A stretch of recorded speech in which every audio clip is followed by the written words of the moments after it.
உங்ககிட்ட முன்னே சொல்லியிருக்கேன், உறவுகளில் நம்ம முன்னேற்றம் தடையா இருந்தா அதை வச்சு தூர எரிஞ்சிடணும், இல்லைன்னா நம்ம முன்னுக்கு வரவே முடியாது. என்னாலும் இந்த வாய்ப்பை தீர்க்க முடியல.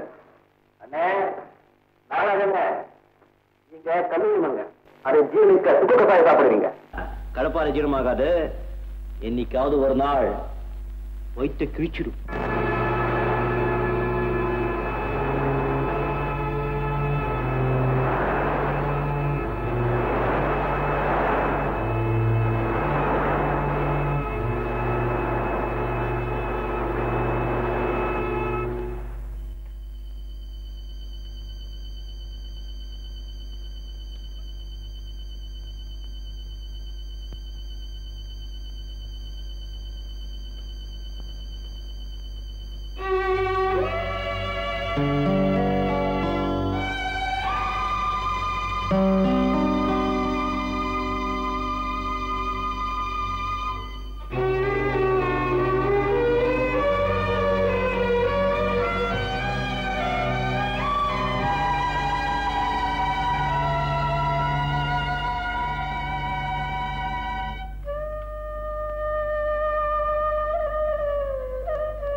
சாப்பிடுங்க.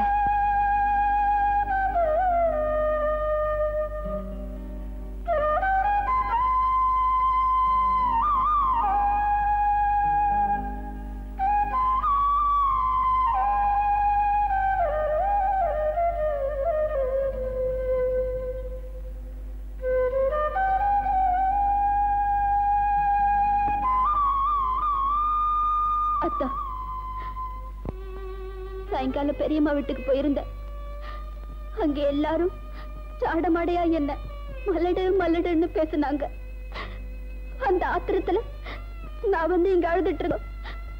நீங்க வேற கடுமையான வார்த்தைகளை சொன்னீங்க. என்னால தாங்க முடியல. என்ன இருந்தாலும் ஒரு பொம்பளை பேசக்கூடாத வார்த்தைகளை பேசிட்டேன். என்னை பத்தி உங்களுக்கு நல்லா தெரியும். என்ன மன்னிச்சிடுங்க அத்தா. இதுல மன்னிக்கிறதுக்கு என்ன இருக்கு? சம்பத் அடிக்கடி சொல்ற மாதிரி அப்போ வினைய விதைச்சேன், இப்ப அறுவடை செய்யறேன். இது பாருங்க, இனிமே இந்த மாதிரி ஒரு நிலைமையோ சண்டையோ நம்ம வீட்டுல வரவே கூடாது. தனிமையும் பெருமையும் அதிகமாக அதிகமாக விரக்தியும் கசப்புணர்ச்சியும் வளர்ந்துகிட்டே போகும். முதல்ல நாம தனிமையை தவிர்க்கணும். குழந்தை இல்லைங்கிற எண்ணம் நாம 2 பேருக்கும் வரவே கூடாது. நீங்க தப்பா நினைச்சுக்கலன்னா நான் ஒரு வழி சொல்றேன். நாம ஒரு குழந்தையை தத்தெடுத்துக்கிட்டா என்ன? ஏன் நான் சொன்னதுல ஏதாவது தப்பா? இல்ல மனோ, சத்தியமா சொல்றேன். நான் அதையே தான் யோசிச்சுக்கிட்டு இருந்தேன். நான் என்ன நினைச்சனோ அதையே நீயே சொல்லிட்டேன். இப்ப நான் ஒரு முடிவுக்கு வந்துட்டேன். இன்னும் கொஞ்ச நாள்ல இந்த வீட்டுல ஏன் குழந்தை விளையாடும். நம்ம குழந்தைன்னு சொல்லுங்க. நீங்க எவ்வளவு அழகா. சாப்பிடுவாங்க. நான் சாப்பிட்டு வந்துட்டேன். கொஞ்சம் திரும்ப.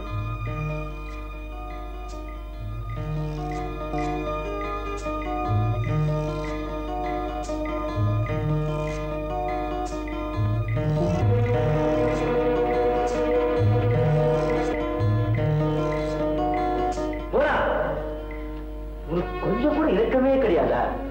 சம்பத், உங்களை நான் ரொம்ப மதிக்கிறேன். உங்களுடைய தாபம் எனக்கு புரியுது. அர்த்தமில்லாம பேசாதே போனா. நடந்ததெல்லாம் எனக்கு நல்லா தெரியும். அந்த நாகராஜ் வேணும்னே செஞ்ச திட்டமிட்ட ஐகத்தனத்துக்காக இப்ப தண்டனை அனுபவிக்கிறான். புத்திர பாக்கியத்தையே எழுந்துட்டான். ஆனா ஒரு தவறும் செய்யாத நீயும் நானும் எதுக்காக இந்த இனிமையான இளமை காலத்தையும் பருவத்தையும் வீணாக்கணும்? எதுக்காக இந்த கொடுமையை அனுபவிக்கணும்? இனிமேலும் நம்ம 2 பேருக்கு நடுவுல இந்த மெல்லிய திற அவசியம்தானா? சம்பத், இந்த மெல்லிய திரையை உங்களால தாண்டி வர முடியாதுன்னோ கீழ்ச்செறிய முடியாதுன்னோ நான் போட்டு வைக்கல. நீங்க நினைச்சா இத ஒரு நொடியில கீழ்ச்செறிஞ்சிட்டு வரலாம். உங்களை யார் தடுக்க முடியும்? இந்த மெல்லிய திரை உங்களுடைய உயர்ந்த இதயத்துக்கு சாட்சி. உங்களால இதை தாண்டி வர முடியாதுன்னு எனக்கு நல்லா தெரியும். இல்ல போனா, என்னால எப்பவும் இப்படி இருக்க முடியாது. எனக்கும் பலகீனங்கள் ஆசாபாசங்கள் உண்டு. காதலி ராஜியோட நினைவுல அந்த உணர்வுகள் அடங்கி இருந்தது. காலப்போக்கில் அந்த நினைவும் மறைஞ்சுக்கிட்டே வருது. 5 வருஷ காலமா ஒரே வீட்டுக்குள்ள புருஷ பொண்டாட்டியா வாழ்றோம். என்னை அறியாமலேயே உன்னை கொஞ்சம் கொஞ்சமா நேசிக்க ஆரம்பிச்சிட்டேன். இப்ப முழு மனசுலயும் நீயே நிறைஞ்சிருக்க. எப்போ நான் மிருகமா மாறுவேன் எனக்கே பயமா இருக்கு. எதிர்காலத்துல நான் மனுஷனா இருக்கிறதோ மிருகமா மாறுதோ உன் கையில தான் இருக்கு. சம்பத், உங்க வேதனை எனக்கு புரியுது. நீங்க தான் என் புருஷன் ஊர் உலகத்துக்கு சொல்லிட்டதுனால நீங்க வேற கல்யாணமும் பண்ணிக்க முடியாது. நான் கலங்கப்பட்டங்கிற தாழ்வு மனப்பாரம் எனக்கு இருக்கிற வரைக்கும் நான் இந்த தெரிய விளக்க மாட்டேன். உங்களுக்கு இந்த காவலே வேதனையாகவும் சோதனையாகவும் இருக்குதுன்னா நீங்களே இந்த தெரிய கீழ்ச்செறிஞ்சிட்டு வாங்க. நான் மாட்டேன். நீ கலகம் இல்லாதவ. அனாவசியம் உன்னை பத்தி நீயே தப்பா நினைச்சிட்டு இருக்க. உன்னுடைய தாழ்வு மனப்பான்மை விலகி என்னுடைய உறவையும் அணைப்பையும் முழு மனசோட விரும்பி இந்த திரையை நீயே விளக்க வரைக்கும் நான் காத்துக்கிட்டு இருப்பேன்.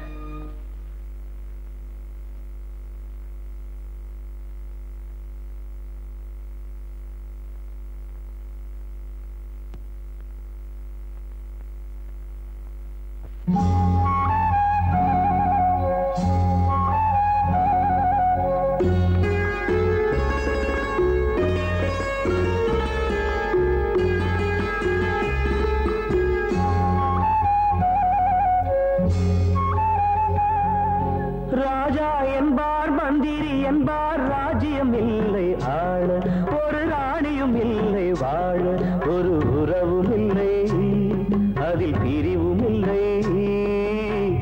அந்தரத்தில் ஊஞ்சல் ஆடுகிறேன் நாளும், அந்தரத்தில் ஊஞ்சல் ஆடுகிறேன் நாளும். ராஜா என்பார் மந்திரி என்பார் ராஜ்யம் இல்லை ஆள, ஒரு ராணியும் இல்லை வாழ.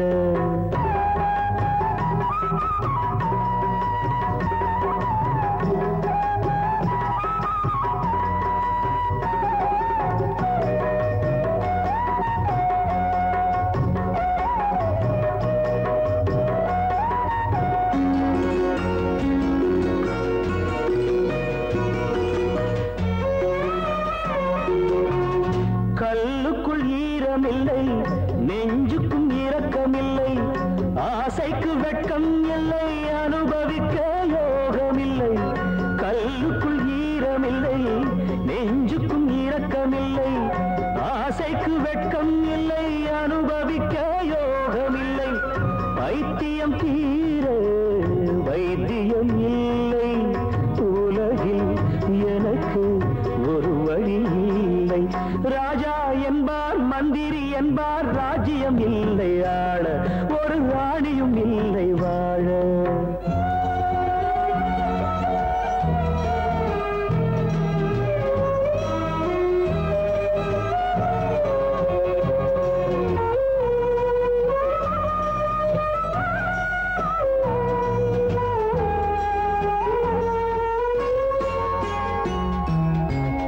நிலவுக்கு வானம் உண்டு, மலருக்கு வாசம் உண்டு, கொடிக்கொரு கிளையும் உண்டு, எனக்கென்று என்ன உண்டு.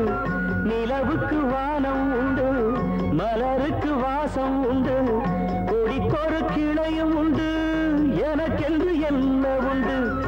ஏன் படைத்தானோ இறைவனும் என்னை, மனதில் எனக்கு நிம்மதி இல்லை.